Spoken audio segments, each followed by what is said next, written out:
Fala pessoal, tudo bem?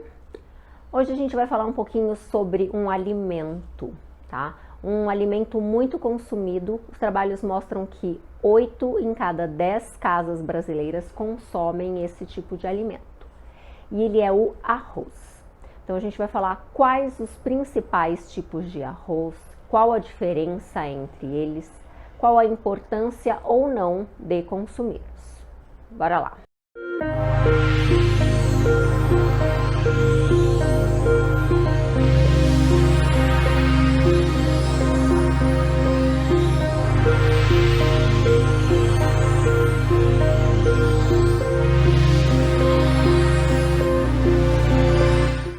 Bom, então fazendo uma pesquisa sobre os subtipos de arroz que existem, são mais de 12 tipos de arroz que a gente encontra hoje em dia.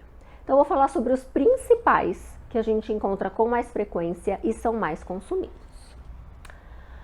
Primeiro tipo, o arroz branco. O arroz branco, o clássico arroz com feijão, branquinho, fininho, que vem na cesta básica, que a gente comia quando era criança. Qual é o problema deste arroz? Bom, esse arroz é um carboidrato puro, sem nenhum outro valor nutricional agregado. Ele sofre um grande processo de refinamento. Ele é descascado, ele é polido, então o grão perde não só a casca, mas um pouco mais do conteúdo além da casca. Então, o que vai embora nesse processo de refinamento? Vai embora fibra, vai embora vitamina, vai embora até um pouco do teor proteico. Então, é um carboidrato simples que vai virar amido, que vai virar açúcar e vai subir a sua insulina.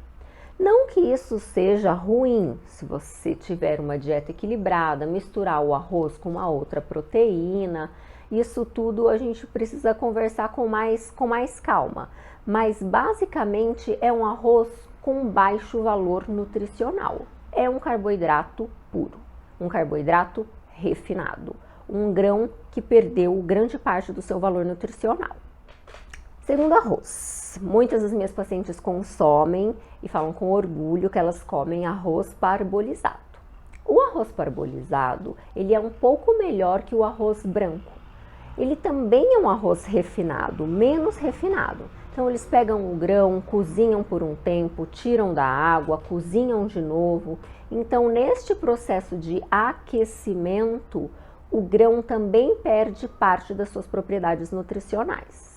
Mas é um arroz que, além de carboidrato, tem complexo B, tem fibras, tem cálcio, tem manganês, tem um teor proteico maior do que o arroz branco. Falando em fibras, para não fazer um pico de insulina, é um arroz com baixa quantidade de fibras. Mais do que o arroz branco, mas ainda uma quantidade baixa de fibras por grama.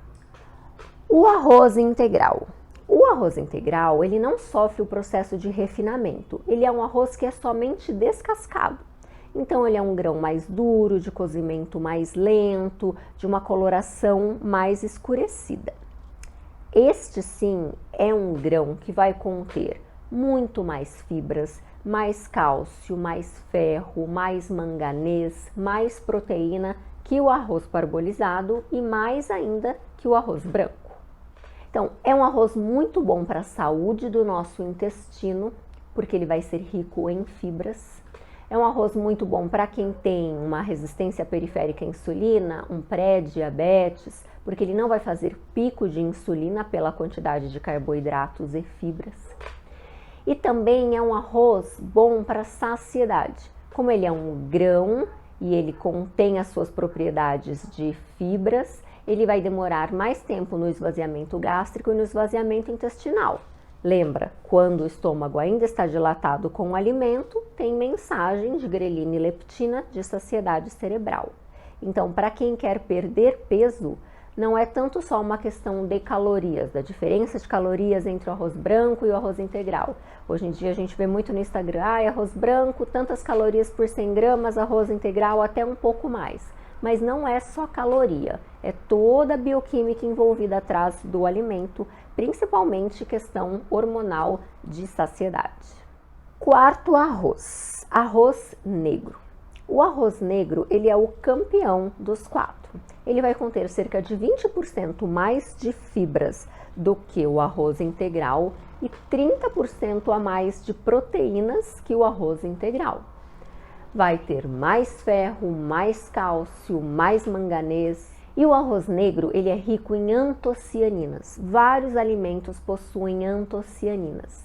Essas substâncias, elas são varredoras de radicais livres. Então, o arroz negro, ele tem propriedades antioxidantes, anti-inflamatórias e de prevenção de envelhecimento celular. Bom, então em relação às calorias a gente já conversou, não é só uma questão de qual arroz é mais calórico ou menos calórico, e sim de quanto nutriente tem por cada grama de alimento e o que esse alimento vai fazer depois que você come, quando ele é absorvido com a sua insulina, com a sua grelina e com a sua leptina. Então não escolha o seu arroz pela quantidade de calorias. Outra questão que me perguntam bastante sobre o arroz é a questão de ser um grão e de possuir na sua casca os antinutrientes.